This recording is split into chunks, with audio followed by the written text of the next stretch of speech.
YTN 라디오 김우성의 생생경제. 애청자 여러분 안녕하십니까? 김우성 PD입니다. 지구상의 동식물은 모두 수명이 있습니다. 몇몇 은행나무는 1000년 가까이 살기도 하지만 대부분 한 세대가 길어야 100년이죠. 경제를 위한 법과 제도도 마찬가지로 수명이 있다고 볼 수 있을 겁니다. 환경이 변하기 때문인데요. 부동산 시장을 들썩거리게 하는 분양권, 바로 선분양 제도 때문입니다. 1977년에 만들어진 이 제도, 이제는 수명을 다했다 이런 얘기가 나오고 있습니다. 후분양제로 바꾸자 이런 목소리도 있는데요. 잠시 후 전문가와 함께 확인해 보겠습니다. 음식에도 수명이 있습니다. 특히 요즘 인기 있는 식품인 회, 두말할 나위 없을 텐데요. 적당히 숙성된 선어회가 인기입니다. 선어회는 일본식 표현이고 정확히는 싱싱회라는 표현이 맞다고 하는데요. 오늘 식품 전문가와 함께 혼술족이 뜨면서 인기를 얻고 있는 이 싱싱회 이야기 전해드리겠습니다. 금요일은 문화로 만나는 경제 이야기 함께합니다. 오늘은 책 코너인데요. 벌써 연말 다가오죠. 김난도 교수의 트렌드 분석책이 또 나왔습니다. 관련 내용 소개해드리겠습니다. 수명, 모든 생명과 법과 제도에 있다고 말씀드렸는데요. 때론 없는 듯 거스르는 곳도 있는 것 같아 보이는 요즘입니다. 2016년 11월 18일 금요일 김우성의 생생경제 지금 시작합니다.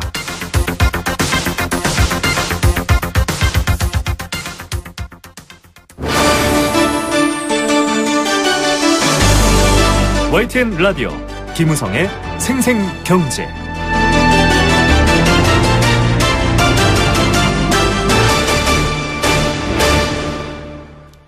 자, 2018년도에 부동산 폭락 이런 뉴스도 있었고요. 내년부터 당장 주택시장의 공급 과잉 문제가 커진다 이런 얘기가 나오고 있습니다. 서울 시내 사람이 살지 않는 빈집도 늘고 있고요. 아파트 청약 후 구매 계약을 하는 지금의 선분양제 이제는 후분양제로 바꿀 때가 됐다 이런 목소리가 나오고 있습니다. 2003년도에도 도입이 한번 얘기가 됐었는데요. 분양가 상승 또 서민들의 주택 마련이 어렵다 이런 부작용들을 우려해서 유야무야 되고 말았습니다. 또다시 후분양제 얘기가 나오고 있습니다. 정부가 분양권에 대한 규제를 나섰지만 또 이런 얘기가 계속 나오는 배경은 뭘까요? 단국대 도시계획학과 조명래 교수 연결해서 얘기 나눠보겠습니다. 교수님 안녕하십니까? 네, 안녕하세요. 예, 지금 정부가 대책을 내놓고 있지만 주택시장 여전히 안개 속인데요. 후분양제 도입이 다시 제한되고 있습니다. 이 배경 어떻게 보면 될까요? 네, 최근에 이 부동산 시장의 열기, 이를테면 청약이라든가 분양 열기, 그 다음에 이제 공급의 과잉, 그 다음에 대출금의 급증이라든가, 이런 것들이 되게 그 이면에 보면 결국 우리나라 이 선분양 제도 때문에 생긴 문제라고 봐야 되죠. 네. 그런데 최근에 내놓은 정부 여러 가지 대책을 보게 된다면, 그 뿌리는 가만히 둔 채, 이제 가지만 잡고 흔들 이런 정책을 지금 내놓고 있습니다. 네. 최근에 내놓은 정책들이, 미봉책이라 하는 것은 뿌리를 안 건드는 정책인데, 이 선분양을 후분양으로 바꿀 때 앞에서 말씀드렸던 이런 문제가 근본적으로 우리가 해결할 수 있다고 저는 보고 있습니다. 예, 당장 분양권을 금방금방 팔아치워서 투기를 하는 것 정도는 맞겠다라고 나왔지만 그건 이제 근본적인 해결이 될 수 없다 이 말씀이신데요. 이 선분양제가 1977년도에 이 도입이 됐는데 지금 이 문제점들이 꽤 많다라는 지적들이 있긴 한데요. 좀 구체적으로 한번 봐야 될 것 같습니다. 제일 좀 큰 문제가 어떤 것들일까요?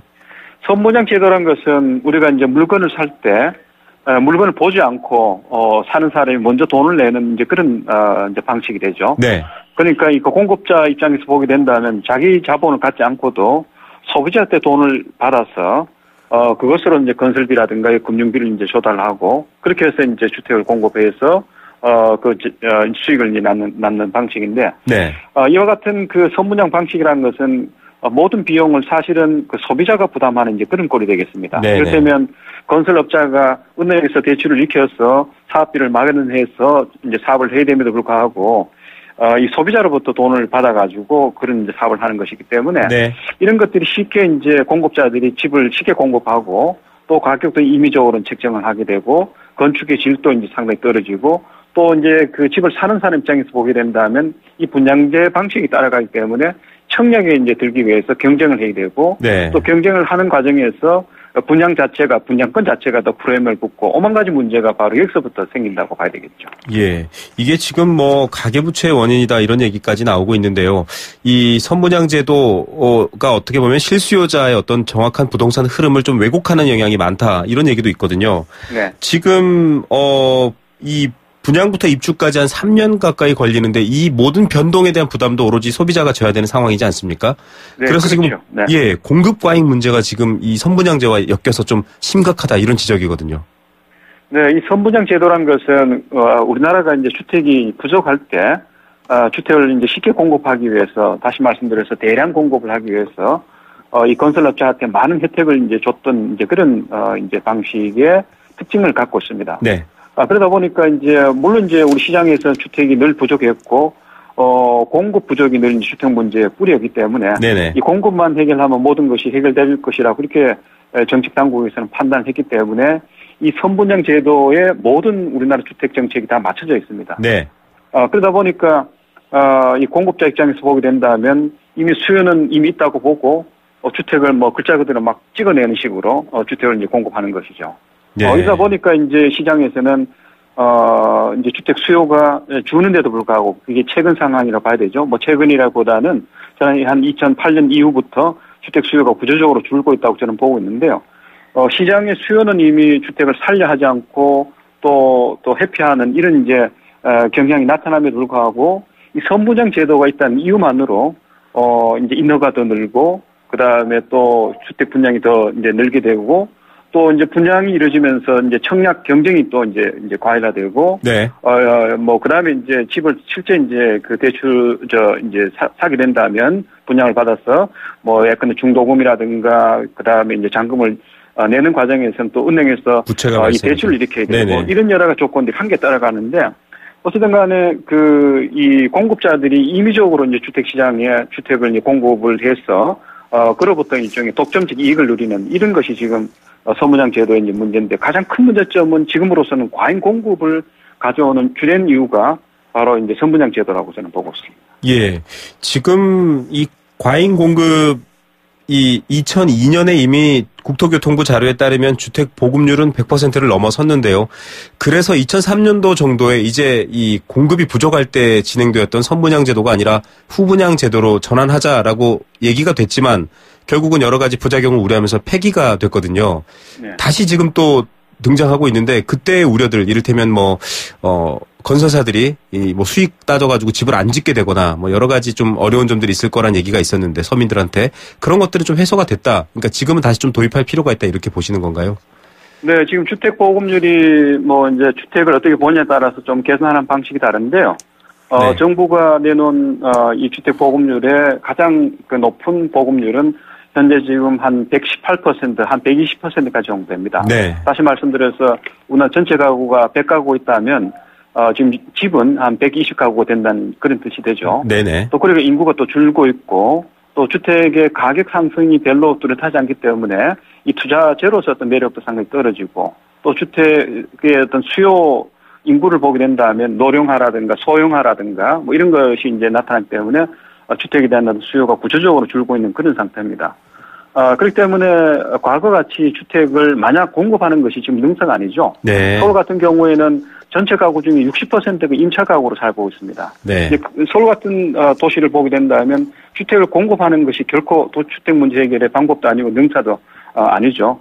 그렇기 때문에 이제는 그 공급을 가지고 주택 문제를 해결한다는 이런 일종의 접근은 그 시대 착오적인 것이고요. 네. 또 그걸 뒷받침했던 선분양 제도는 그야말로 이거는 이 고도 성장기 때 대량 주택 공급을 위한 그런 수단에 불과한 것이기 때문에 지금 이제 주택 어떤 수요가 구조적으로 줄고 있는 이런 상황에서는 우리 현실에 맞지 않는 일종의 공급자한테만 이익을 보장해주는 그런 제도라고 봐야 되죠. 예. 이 주택 공급 과잉 문제, 지금 공급으로는 절대로 시장을 제대로 볼 수 없다라고 지적해 주셨는데 결국 공급 과잉의 문제도 그렇다면은 건설업자나 그 시장을 책임지는 정부가 아니라 결국은 직접 그 집을 구매하는 소비자가 다 부담을 져야 된다. 이렇게 이해하면 될까요? 네, 그렇죠. 지금 우리 정부가 공식적으로 내놓은 연간 적정 주택의 공급량이 39만 호입니다. 네. 그런데 작년 같은 경우에 인허가 물량이 한 76만 호에 달했고요. 올해도 이제 계속 늘고 있습니다. 물론 이제 인허가 물량이 그대로 이제 입주 물량으로 나오진 않는데요. 한 80% 정도가 나오더라도, 작년에 76만 인허가 물량이 2년 뒤에 입주 물량으로 80%가 나오게 된다면 한 60 내지 70만 원 정도 됩니다. 네. 그만큼 그게 이제 실수요보다는 한 1.5배가 초과되는 공급이 이루어지는 것이죠. 네. 이래 되게 된다면 결국은 시장이 수요가 이제 따라가지 않으면 시장에서 여러 가지 이제 부작용이 나타나겠죠. 가격 하락이라든가 뭐 주택 산업의 어떤 붕괴라든가 또 가격 하락에 따른 어떤 가격 파산이라든가 이런 문제가 생기는데 그 뿌리가 모두가 사실은 저는 선분양 제도라고 보고 있다는 겁니다. 예, 정확한 수요와 공급을 왜곡시키고 있는 원인이다. 지금 이렇게 이해할 수가 있을 텐데요. 지금 이 많은 부분이 사실은 주택을 그렇게 좀 어떤 이익을 남기는 시장 구조로 쏠린 게 이제 선분양제의 어떤 부작용 중에 하나일 텐데요. 역으로 이 선분양제도를 좀 급격하게 후분양제로 바꾸거나 혹은 선분양제도의 이 분양권을 많이 좀 억제했을 때 시장이 경착륙할 수 있다. 부동산 시장이 많이 위축될 거다. 이런 걱정도 따라옵니다. 이런 걱정을 어떻게 받아들여야 할까요? 네, 저는 뭐 과도기적으로 일시적으로 그런 문제가 있을 수 있다고 봅니다. 네네. 그거는 뭐 이 제도가 하는 특성의 문제라기보다는 모든 제도는 변경할 때는 과도기적으로 그런 혼란이 나타날 수 있겠죠. 네. 그런데 그 일정한 단계를 지나면 전 시장에서 스스로 어떤 수요에 맞는 공급이 이루어줌으로써 오히려 시장 안정화가 저는 이루어진다고 보고 있기 때문에 네네. 과도기적으로 나타날 수 있는 문제, 반드시 나타난다기보다는 나타날 수 있는 문제는 그것은 이제 정책적으로 우리가 다툴 수 있는 문제라고 보고 있습니다. 네. 그런데 이 선분양이 후분양으로 전환하는 과정에서 뭐 가격의 어떤 일시적인 어떤 그런 상승이라든가, 네. 이제 투기적인 어떤 그런 붐이 나타났는가 이런 부분에 대해서는 뭐 예컨대 그 청약 경쟁 조건을 조금 더 까다롭게 한다든가, 네. 그다음에 이제 가격 상한제 같은 걸 실시한다든가 이렇게 해서 그런 충격들을 이슈로 저는 막을 수 있다고 보기 때문에 그것 때문에 선분양제를 네. 후분양제로 바꾸는 것이 불가능하다고 주장해서 안 된다고 저는 보고 있습니다. 예, 과정상의 문제들 오히려 그거는 뭐 안정화의 과정 중에 하나다 이렇게 해석할 수 있다 말씀을 주셨고요. 이 끝으로 이 후분양 제도에 대해서 좋은 점들은 뭐 이를테면 많이 공감하실 수 있다고 해도 결과적으로 그러려면 결국은 건설사, 이 아파트를 짓는 업자들이 좀 돈 많은 대기업들만 여유가 있어서 가능하고 돈 없는 곳은 자금 도달의 문제가 있지 않냐 이런 부분은 있는데요. 이건 어떻게 보십니까? 이제 앞으로 이제 우리가 후분양 제도를 이제 주로 실시하고 그렇게 해서 선분양 제도를 완전히 없앨 필요는 없겠죠. 네네. 선분양 제도를 시대에 맞는 것으로 저는 손질을 해야 된다고 보고 있는데요. 네네. 선분양 제도 같은 것을 이를테면 사전 주문 생산 방식으로 가져가게 된다면, 네. 그러면 뭐 그런 것을 반드시 이제 대기업이 족점하거나 그럴 필요는 저는 없다고 보고 있습니다. 네네. 그리고 사전 주문 생산을 할 수 있는 주체들을 예컨대 조합으로 우리가 만들어서 하게 된다고 한다면 더욱더 이것은 맞춤형 생산이 되기 때문에 뭐 대기업의 독점 문제라든가 뭐 중소기업의 어떤 피해 문제라 이런 것들은 없을 것 같고요.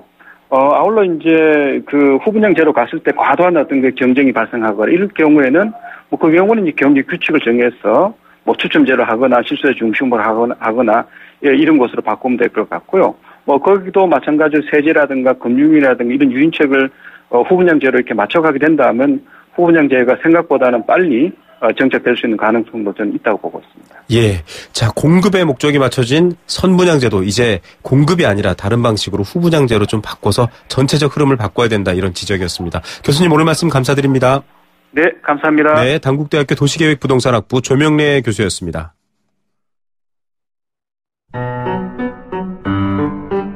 YTN 라디오 김우성의 생생경제. 네.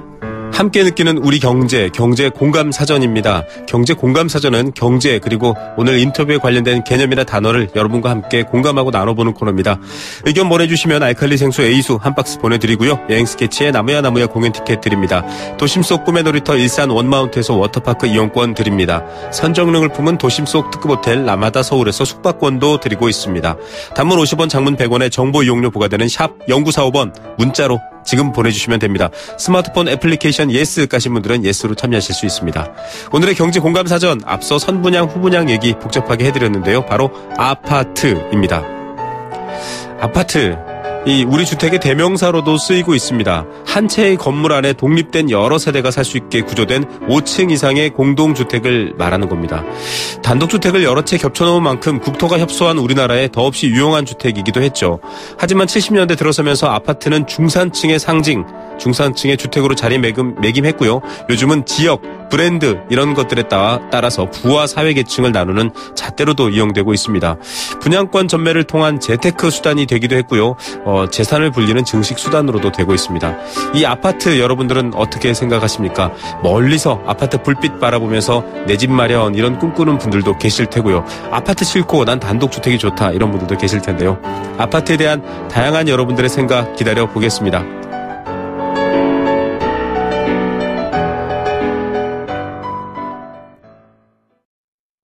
당신의 인터넷이 과거의 속도에 멈춰 있다면 이제 SK로 움직이세요. SK 브로드밴드가 만든 10배 빠른 기가 인터넷. 누가 만들었는지가 기가의 퀄리티를 보여주니까. 인터넷은 기가, 기가는 SK. SK 브로드밴드 기가 인터넷. 네, 생생경제 포스코 제2의 도약 글로벌 리딩공항 인천국제공항공사와 함께했습니다. 안내 말씀 하나 드릴게요. 무릎 아프신 분들께 유용한 소식입니다. 무릎 관절염 때문에 아파서 외출 힘들고 밤잠도 이룰 수 없고 또 비싼 수술비 때문에 치료 망설이는 어르신들 많다고 하시는데요. 대한노인회 노인의료나눔재단이 보건복지부와 함께 12월까지 총 2,600명의 어르신께 무릎관절염 수술을 받으실 수 있도록 수술비 지원해드린다고 합니다. 경제적으로 어려운 만 65세 이상의 퇴행성 무릎관절염 어르신 누구나 신청이 가능하고요. 부담이 많이 되는 간병까지도 무료로 지원된다고 하니까 연락하셔서 혜택 보시면 좋을 것 같습니다. 본인이 아니더라도 가족이나 이웃 등의 대리 신청도 가능합니다. 12월까지 신청을 받고요. 전화는 1661-6595 1661-6595번 전화로 신청하시면 됩니다. 캠페인 들으시고요. 경제 톱뉴스로 돌아오겠습니다. YTN 라디오 캠페인. 물 없는 한라산, 물 없는 제주 바다를 상상할 수 있나요? 제주의 아름다운 자연과 풍경은 깨끗하고 건강한 물이 있기에 가능합니다.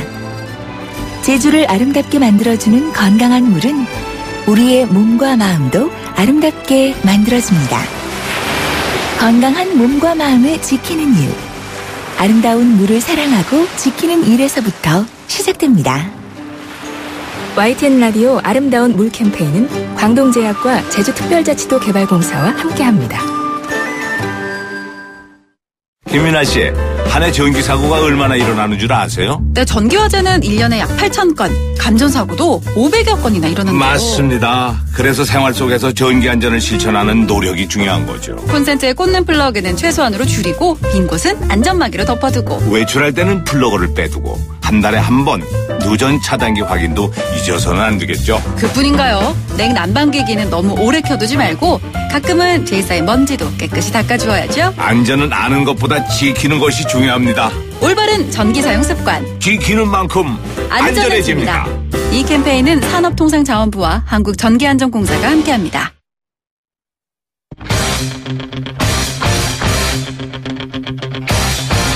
지금 가장 뜨거운 경제 소식. 경제 톱 뉴스.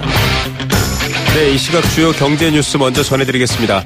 가계소득 여러 상황을 고려했더니 오히려 줄어들었다라는 얘기가 나왔고요. 그로 인해서 소득 불평등에 대한 문제도 불거지고 있습니다. 첫 번째 꼭지로 전해드리겠습니다. 해외에 나가서 카드 쓰는 돈 사상 최대를 기록했다고 합니다. 어떤 내용인지 한번 알아보겠습니다. 오늘 많은 분들이 이 뉴스 보셨을 텐데요. 우리나라 삶의 질이 중국보다도 낫다 이렇게 나왔죠. 무려 47위였는데요. 관련 뉴스도 전해드리겠습니다. 이 시각 가장 뜨거운 경제 톱 뉴스 이데일리 권소연 기자 연결해서 들어봅니다. 안녕하십니까? 네, 안녕하세요. 네, 가계소득을 물가 상승을 고려했더니 오히려 줄어들었다 이렇게 볼 수 있다고요? 네, 늘 살림 좀 빠듯하다 이렇게 느끼잖아요. 그런데 통계청이 발표한 3분기 가계 동향 자료를 보니까 그럴만했습니다. 7월부터 9월까지 가구당 월 평균 소득이 444만 5천 원이었던 것으로 나타났는데요. 작년 같은 기간보다 0.7% 증가한 겁니다. 그런데 여기에 물가를 고려한 실질 소득으로 보니까 오히려 0.1% 줄었는데요.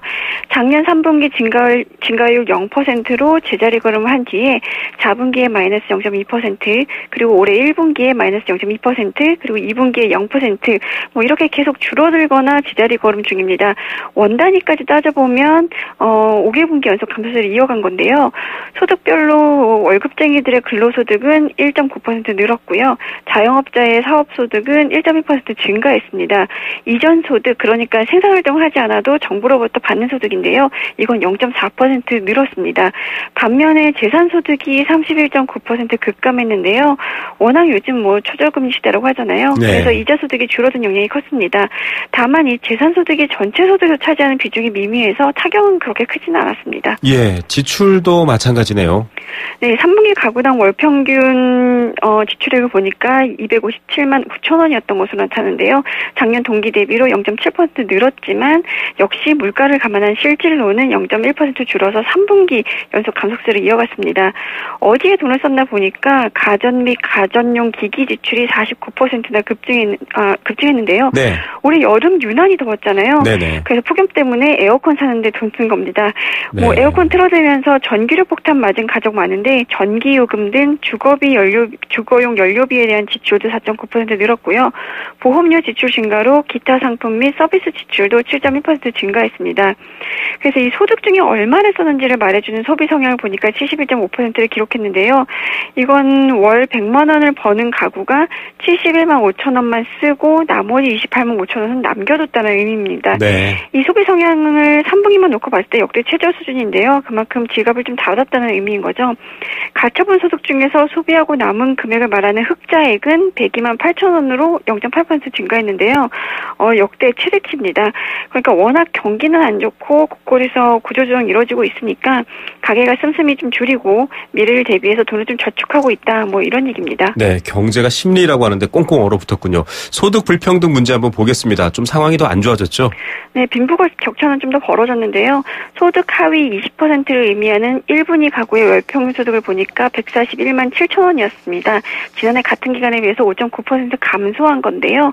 반면에 소득 상위 20%를 의미하는 5분위 가구 소득은 854만 5천 원, 그러니까 2.4% 늘었습니다. 네. 1분위 소득이 줄어든 건 뭐 경기 불황으로 일용직 일자리가 감소하고 영세 자영업자들의 수입도 좀 줄었기 때문인데요. 실제로 임시 일용직은 올해 1분기와 2분기에 각각 7만 8천 명, 6만 5천 명 감소했습니다. 그래서 5분위 소득을 1분위 소득으로 나눈 소득 5분위 배율은 4.81로 나왔는데요. 네. 이게 지난해 같은 기간에 4.46배였거든요. 이보다 높아진 겁니다. 올 들어 3분기 연속 상승세를 이어갔습니다. 예, 이 폭이 커지는 게 바로 불평등의 수치군요. 해외 카드 사용액이 사상 최대다. 이건 또 어떤 내용인가요? 네, 한국은행 자료 보니까 올해 3분기 내국인이 해외에서 긁은 카드 금액이 37억 8,400만 달러였습니다. 올해 2분기에 비해서는 9% 늘어난 거고요. 작년 3분기와 비교해보면 14.6% 증가한 겁니다. 뭐 여기에는 신용카드, 체크카드, 지불카드 모두 포함된 건데요. 지난 2분기에 이어서 3분기에도 이게 사상 최대 행진을 이어간 겁니다. 이 3분기에 원달러 평균 환율이 1,120.3원이었으니까 이걸 기준으로 환산을 해보면 한 4조 2,392억 원을 해외에서 쓴 걸로 이제 집계가 된 건데요. 해외에서 사용한 카드 수도 1,182만 1,000장, 그러니까 전분기보다 2.7% 늘었는데 카드 한 장당 사용 금액을 보니까 320달러로 2분기에 비해서 6.1% 증가했습니다. 네. 이렇게 해외 카드 사용액이 늘어난 이유를 보니까 해외여행 떠나는 이들이 많아졌기 때문인데요. 지난 3분기 내국인 출국자는 605만 명이었습니다. 2분기에 비해서 19.4% 늘어난 건데요. 3분기가 7월, 8월, 9월이잖아요. 이 기간에 여름 휴가도 있었고 또 추석 연휴도 있었으니까 이 기간에 이제 해외로 나갔던 사람이 많았던 거죠. 여기다 이제 해외 직구하는 분들도 많아졌는데요. 연말 블랙 프라이데이 때만 직구하는 게 아니라 요새는 상시적으로 하는 것 같습니다. 직구 지역도 미국에서 이제 유럽, 일본, 중국으로 이렇게 넓어지고 있는데요. 반면에 이제 3분기 외국인이 우리나라에 와서 쓰는 카드 금액이 얼마인가 봤더니 27억 4,100만 달러였는데 네. 이거는 전분기보다 2.3% 줄어든 겁니다. 중국이나 일본 이런 데서 온 외국인 관광객들이 와서 쇼핑하면서 긁은 게 조금 시들해진 게 아닌가 싶습니다. 예, 이렇게 비교되는 부분도 있군요. 자, 오늘 아침부터 많은 분들이 관심 가진 뉴스인데요. 삶의 질이 중국보다도 낫다. 이 중국은 여러 가지로 좀 문제가 있는 것이라는 인식도 있었는데요. 어떤 내용입니까? 한국무역협회 국제무역연구원이 오늘 세계 속의 대한민국이라는 자료를 냈는데요. 170여 개국의 경제, 무역, 사회 지표를 기준으로 우리나라가 몇 위인지를 정리해서 매년 발표하는 자료입니다. 근데 이제 올해 자료를 보니까 우리나라 삶의 질 지수는 10점 만점에 4.95점을 기록해서 47위를 기록했는데요. 작년 40위에서 7계단 떨어진 겁니다. 미국과 일본은 8점이 넘게 나왔는데 차이가 꽤 크게 난 거죠. 그리고 중국이 5.26점이었는데요. 중국보다도 낮은 점수인 겁니다. 이 세계에서 가장 삶의 질이 높은 나라는 스위스였는데요. 9.83점이었습니다. 이 지난해 기준으로 1인당 국내 총생산이 우리나라가 27,200달러로 세계 32위였는데요. 네. 삶의 질 순위가 이것보다도 낮게 나온 거는 아무래도 이제 경제 성장세가 둔화된 데다가 일자리도 많지 않고 또 노동 강도가 세잖아요. 네네. 이런 게 좀 작용한 것으로 보이는데요. 우리나라는 1인당 연간 노동 시간이 2,113시간입니다. 이게 이제 상위 3위인데요. 실업률은 3.6%로 14위고요. 반면에 경제 성장률은 2.6%로 104위였습니다. 그러니까 오랜 시간 일해도 경제 나아지지 않고 살림살이는 계속 빠듯하고 이러니까 삶이 힘들다 이렇게 느끼는 분들이 많은 거죠. 네. 그래도 높은 평가를 받은 부분도 있긴 있는데요. 네. 글로벌 브랜드 가치에서 삼성이 7위였고요. 1인당 연구개발 투자액은 14위였습니다. 예, 이 높은 부분 받으신 분들은 좀 그만큼의 책임을 해주셨으면 좋겠네요. 오늘 톱뉴스 어떤 거 고르시겠습니까? 가계 동향 그중에서도 소득 불평등이 심해졌다는 내용을 들 수 있을 텐데요. 네. 지금 경기 안 좋아서 소득 줄고 그에 따라서 지출 줄이는 것도 걱정스럽긴 한데 이렇게 소득 격차 확대되는 사회 구조도 그건 더 문제인 것 같습니다. 안 그래도 요새 최순실 사태로 인한 일반 국민들이 느끼는 상대적 박탈감 상당하잖아요. 네. 그래서 열심히 일하면 뭐하나 이런 생각 들 수밖에 없는데요. 그래서 삶의 질 순위도 좀 떨어지는 것 같습니다. 일 열심히 하고 노력하면 잘 살 수 있는 사회가 돼야 희망을 가질 수 있을 텐데 좀 갈 길이 먼 것 같습니다. 예, 몇천 년 전에 나왔던 말이죠. 불환빈 환불균. 가난한 게 아니라 불평등한 게 더 화나는 일이다라는 얘기인데 귀 기울여야 할 것 같습니다. 오늘 뉴스 감사합니다. 네, 고맙습니다. 이데일리 권서영 기자였습니다.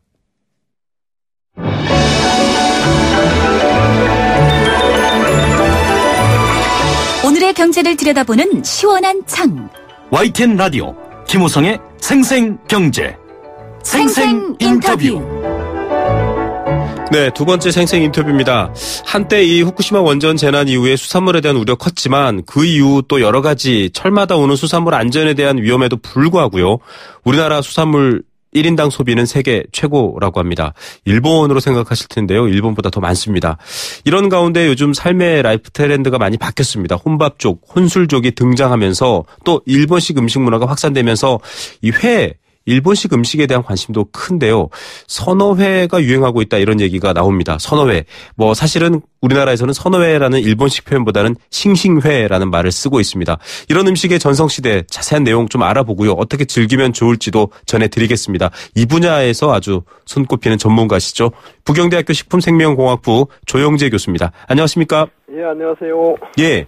자, 회 그러면 그냥 한 종류밖에 없는 분들이 없다고 생각하시는 분들이 많은데요. 최근에 이 등장한 선어회, 이게 좀 싱싱회라는 표현이 더 맞다고 하셨는데 예. 이게 뭔지 잘 모르시는 분들이 많습니다. 좀 정리해 주시면 어떤 내용일까요?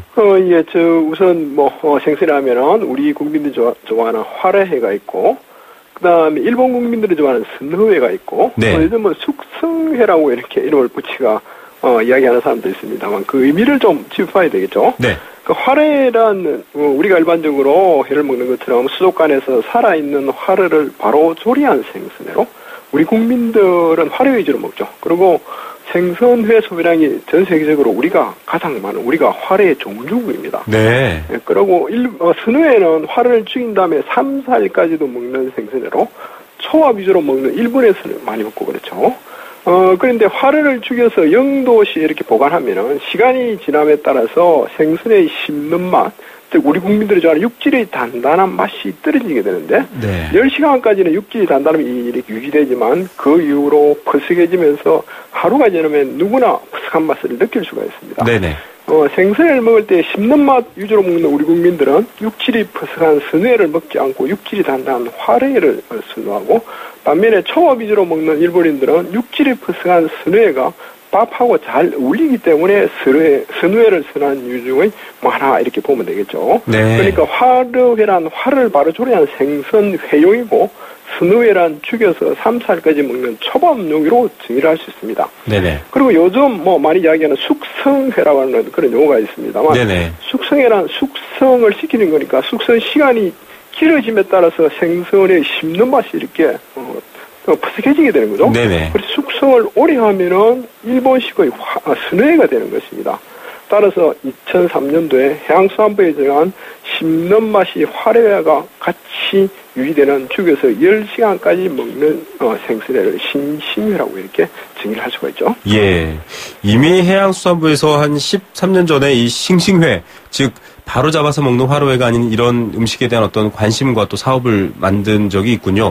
이 우리나라가 화로회의 종주국이다라는 얘기를 들으면 많은 분들이 그래? 라고 하실 텐데 예, 더 맞습니다. 그런데 이렇게 좀 아직은 낯선 이 싱싱회, 이 조금 죽은 생선을 조리해서 오랫동안 두어서 먹을 수 있는 이 싱싱회, 수산물 소비 방법이 요즘 많이 인기를 끌고 있거든요. 이건 어떻게 이해하면 될까요? 일본인들이 많이 먹는 선회는 오래전부터 우리나라에도 도입을 많이 시도해 왔습니다. 네네. 그러나 육질이 푸석하기 때문에 씹는 맛 생선의 식문화인 우리 국민들이 외면을 한 거죠.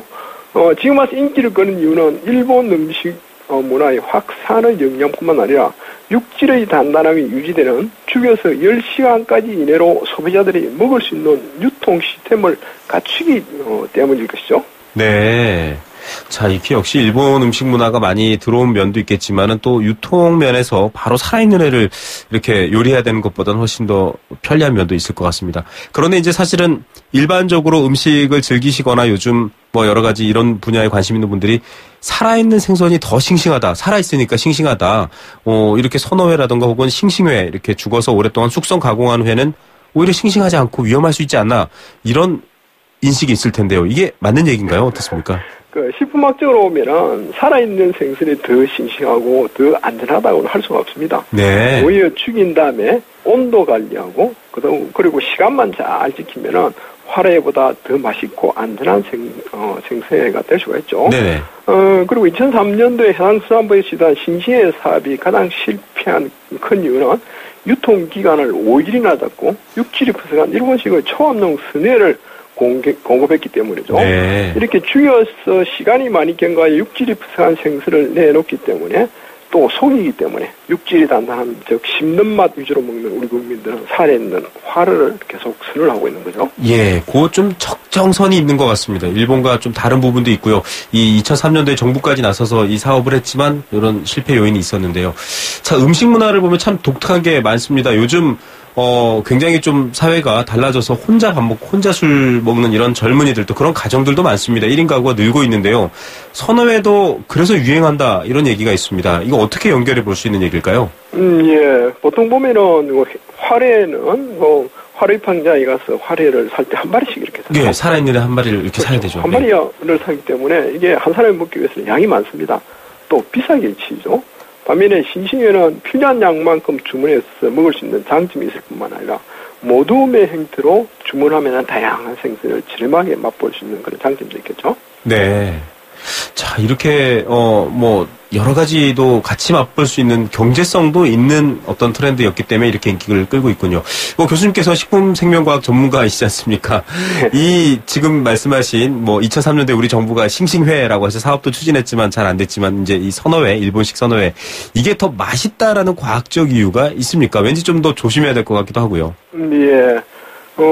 그런데 조리 방법은 화래의 조리나 싱싱의 조리나 거의 동일합니다. 네. 조리 후에 생선회 같은 경우는 날 것을 먹기 때문에 식중독 발생이 나죠. 그래서 조리 후에 식중독 발생을 일어나지 않도록 하기 위해서는 온도를 0에서 5도씨 정도의 냉장 보관하면 문제가 없는 거죠. 네. 그리고 죽여서 10시간까지 먹는 싱싱회는 육질의 단단함이 화래하고 거의 비슷하면서 감칠맛 성분인 이노신산이 보관 중에 이렇게 증가를 하게 됩니다. 네네. 그래서 본인의 연구실에서 연구 결과를 보면은 10시간까지 먹는 생선의 감칠맛이 화래보다는 10배 이상 더 좋아지죠. 네. 따라서 씹는 맛은 화래하고 비슷하면서 감칠맛이 화래보다는 10배 이상 더 좋아지기 때문에 시간을 지키는 싱싱회를 더 선호하게 되는 거죠. 예, 이 연구실에서 직접 이걸 연구도 하셔서 이렇게 보시는군요. 이런 부분을 또 이렇게 많이 만들어내기 때문에 많은 분들이 조금 더 즐거운 걸 맛보고 즐길 텐데요. 이 주말에 많은 분들이 좀 요즘 워낙 음식업도 어렵고요. 또 여러 가지 상황 때문에 이렇게 좀 즐기시고 싶은 분들 경제적으로 싱싱회, 선어회 즐기실 분들 많을 텐데 좋은 팁 하나 부탁드립니다. 지금까지 말씀드렸듯이 싱싱회는 죽인 다음에 10시간 이내의 시간을 지키는 점이 대단히 중요합니다. 네. 그래서 그런 부분들을 꼭 체크를 하셔야 되고요. 그리고 일반적으로 생선에는 크면 클수록 맛있다라는 그런 이야기를 하는데 네. 너무 크면은 육질이 질겨서 맛이 없습니다. 또 네네. 작으면은 맛 성분이 적기 때문에 맛이 떨어지게 되는 거죠. 네네. 그래서 중간 크기 보통 3kg 전후가 제일 맛있는 것으로 되어 3kg 있습니다. 전후, 예. 그리고 지금이 제철이 방어죠. 방어는 네. 제철입니다만 이 시기에 제주도 모슬포에 가면은 그 방어 축제가 열리고 있죠. 네네. 방어 같은 경우에는 크면 클수록 맛있다고 합니다. 네네. 특히 8kg 이상 이래 되는 대방어는 상당히 맛있는 별미죠. 네. 그리고 우리나라 유통되는 생선의 80% 이상이 양식산입니다. 아. 대체로 보면은 자연산해가 양산보다 맛도 좋고 영양가 더 풍부하다는 이야기를 많이 합니다만 네네. 자연산하고 양식산 해로 조려해가지고 접시에 담아놨을 때는 구별이 불가능합니다. 네네. 그리고 먹어보고 또 맛도의 차이를 모르죠. 네. 대부분이 그렇습니다. 따라서 비싼 자연산을 고집할 필요는 없다. 네. 그런 이야기를 할 수 있겠고요. 네네. 그 다음에 또 우리 국민들은 보는 우리 식문화가 싸가먹는 산문화이기 때문에 네네. 생선을 채소에 마늘하고 초장하고 같이 넣어가지고 사서 드시죠. 네네. 그러면 생선의 고향 맛을 느낄 수가 없습니다. 네. 따라서 생선에 드실 때는 한 점 한 점 이렇게 드시면서 생선의 종류에 따라 맛의 차이도 느끼면서 또 내가 먹고 있는 생선의 이름 정도는 알고 드셔야만 비싼 생선의 가치를 느낄 수 있는 거죠. 네, 참, 이 여러 가지 팁이 있습니다. 한 중간 크기 3kg가 좋고요. 지금 대방어 유행인데, 제철인데, 클수록 좋고, 또 양식 자연, 구분할 의미도 없고 별로 필요도 없으니까 저렴하게 양식산 드셔도 됩니다. 그리고 여러 가지 싸 드시는 것보단 고유의 맛을 좀 지켰으면 좋겠다. 이런 거 주말에 즐기실 분들은 참고해 주셔도 좋을 것 같습니다. 뭐 우리나라에서 자타공인 회박사이신데요. 부경대학교 식품공학과 조영재 교수였습니다. 교수님 감사합니다. 예, 감사합니다.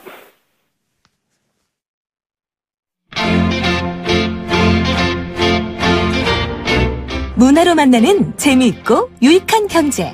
경제 신간.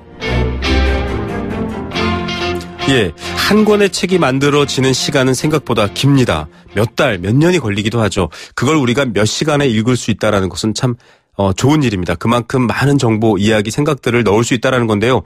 이 생생경제 금요일에 만나는 경제신간에서는 몇 분 안에 여러분이 가져가실 수 있습니다. 그렇게 도와주시는 분이죠. 홍순철 북칼럼니스트 전화로 연결합니다. 안녕하십니까? 안녕하세요. 예, 오늘 소개해 주실 책이 트렌드 코리아 2017. 이 김단우 교수님이 거의 매해 내지 않습니까? 오늘도 그 책이군요. 그렇습니다. 이 출판 시장에는 벌써부터 2017년을 전망하는 책들이 쏟아져 나오고 있는데요. 예년보다 일찍 트렌드 분석서들이 쏟아지고 있는데 그만큼 다사다난했던 2016년을 좀 빨리 보내고 싶다. 이런 심리가 좀 담겨 있는지도 모르겠습니다. 네. 그렇다고 2017년 과연 기대할 만할까? 사실 오늘 소개해드리는 이 책이 트렌드 분야의 책으로는 가장 많은 독자들을 보유를 하고 있는데요. 내년을 상징하는 키워드로 치킨런을 꼽고 있습니다. 아, 네. 네, 2017년이 정의년 닭띠해거든요. 네. 치킨런은 사전적으로 보면 울타리를 둘러놓은 닭장이라는 의미를 지니고 있어요. 근데 우리나라에는 애니메이션 영화로 널리 잘 알려져 있는데요. 절체절명의 위기에 처하자 비상의 날개를 펴고 극적으로 울타리를 탈출한 영화 치킨런의 주인공들처럼 2017년 사실 상황이 철조망 울타리에 갇힌 것 같을 것이다. 정체와 혼돈 속에 있을 것이다. 하지만 우리 모두 새롭게 비상하기를 소망하는 마음을 이 치킨런이라는 단어에 담았다고 그럽니다. 예, 서울대 김단도 교수가 이런 키워드를 꼭 쏟아내면 뉴스가 되는데 내년은 치킨런으로 이 키워드를 꼽았군요. 이 올해를 정리하기 좀 빠른 면도 있긴 하지만 사실 지금까지도 굉장히 복잡하고 좀 힘든 한 해지 않습니까? 정치, 경제 다 어려운데요. 어떻게 보십니까? 작년의 경우에 트렌드 코리아가 2016년의 키워드로 멍키바를 꼽았거든요. 네, 기억납니다. 올해가 원숭이띠였기 때문에 그런데요.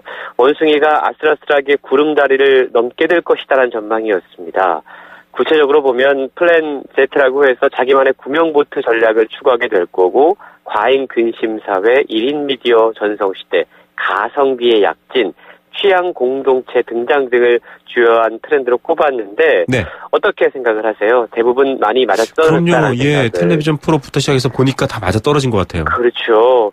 2017년에는 무엇이 유행할 것인가? 욜로 라이프, B 플러스 프리미엄, 핑미 세대, 캄테크, 영업의 시대, 일코노미, 바이바이 센세이션, 컨슈머 토피아 뭐 경험 있는 분들, 각자 도생 이런 것들이 키워드가 될 것이다라고 이야기를 하고 있는데 네. 그 가운데 가장 주목하고 있는 키워드가 YOLO 라이프와 각자 도생이라고 그럽니다. 예, 들으면서 참 나 하나도 모르는데 이런 약간 두려움까지 들었습니다. YOLO 라이프도 생소하고요. 뭐 각자 도생은 좀 들어본 말이기도 하고요. 어떤 내용입니까? 예, 어찌 보면 이 두 키워드는 동일한 현실 자각을 기반으로 한 트렌드의 양면이라고 볼 수 있는데요. 각자 도생은 씁쓸한 용어입니다. 네. 믿을 건 나밖에 없는 세상. 국가도 사회도 가족도 나를 보호해 주지 못하고 어떻게든 혼자 살아남아야 된다라는 게 이 각자 도생이라는 건데요. 네네. 그것이 한편으로는 현재 지향적인 소비의 모습인 YOLO 라이프로 나타나게 된다고 그럽니다. 네. 그리고 이러한 현재 지향적인 소비를 가장 충실하고 있는 세대가 바로 요즘 20대들 핑미 세대라고 하는 건데요. 네네. 뽑혀야 살아남는 서바이벌 오디션 프로그램으로 대변되는 핑미 세대가 지금 소비 패러다임을 바꾸는 주역인 동시에 네. 사회 변화의 중심 세력으로 나서게 될 것이고 네. 2017년 대선을 앞두고 있는데 가장 주목받는 연령층이 될 것이다라고 최근 분석하고 있습니다. 예, 정말 인생이 서바이벌 오디션 같은 그런 삶을 살고 있는 20대 또 이 핑미 세대인데요. YOLO 라이프 말만 들으면 잘 모를 것 같아요. 좀 더 구체적으로 알려주시죠. 예, 인기 연애 프로그램 꽃보다 청춘에서 유준열 씨가 혼자 캠핑카를 끌고 아프리카를 여행 중인 여성에게 네네. 야 정말 대단하다라고 칭찬을 했더니만 네. 그 외국인 여성이 YOLO라고 인사를 했죠. YOLO, 예, 저도 본 기억이 나는데, 예.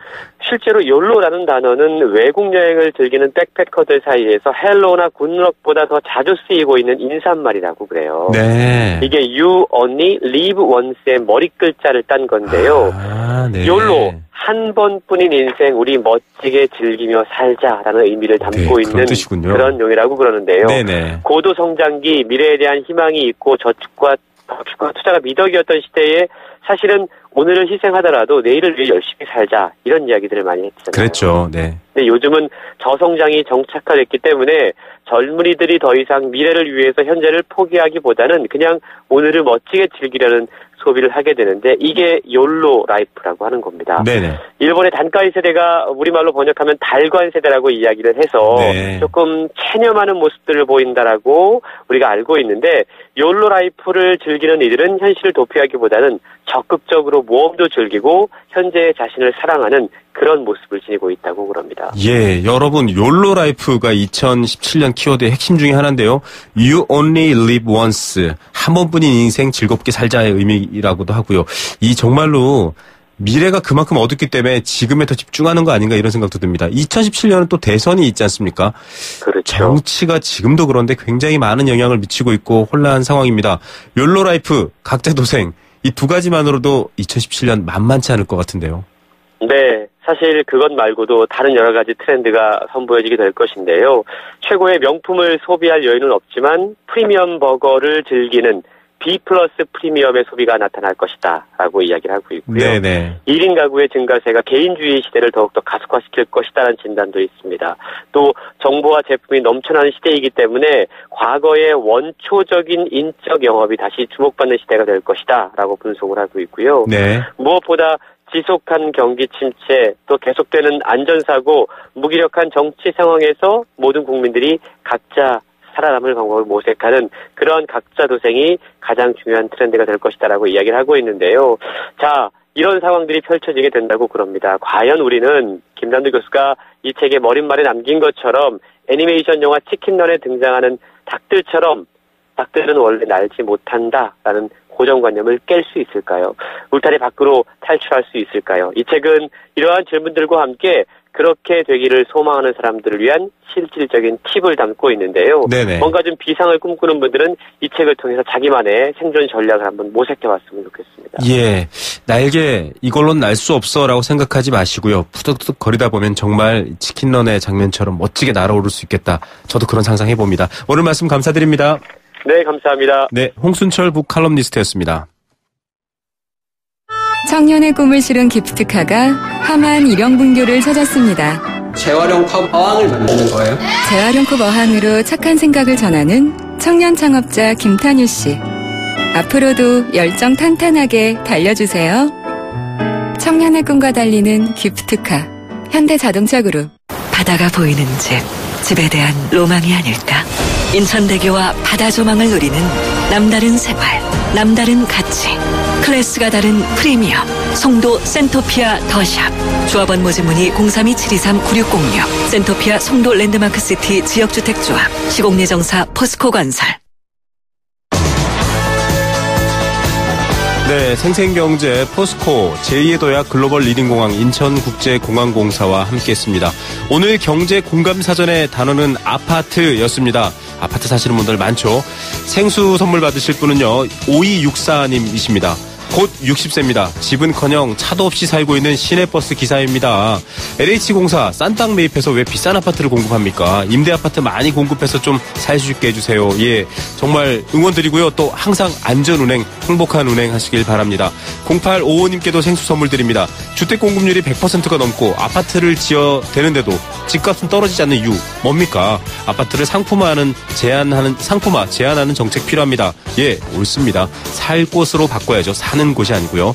자, 여행 스케치 8824님께 티켓 드릴게요. 아파트는 현대인들이 선호할 수밖에 없습니다. 모든 생활시설이 인구 밀집 지역으로 몰리니까요. 예, 현실적인 얘기도 해주셨습니다. 또 변함없이 삼행시 주신 분도 계십니다. 5129님이신데요. 50살이 되기 전에 한 채 장만해야 되는데 파도처럼 밀려오는 이 불안감. 트라이 조금이라도 모아보자. 기다려라 나의 보금자리. 예. 정말 삼행시 능력이 더 대단하신 것 같습니다. 앞서 인터뷰에도 나왔지만 YOLO라는 말이 있죠. 지금 이 순간 이 삶을 행복하게 사시기 바랍니다. 행복한 주말 되시고요. 월요일 오후 3시 10분에 돌아옵니다. 김우성의 생생경제였습니다.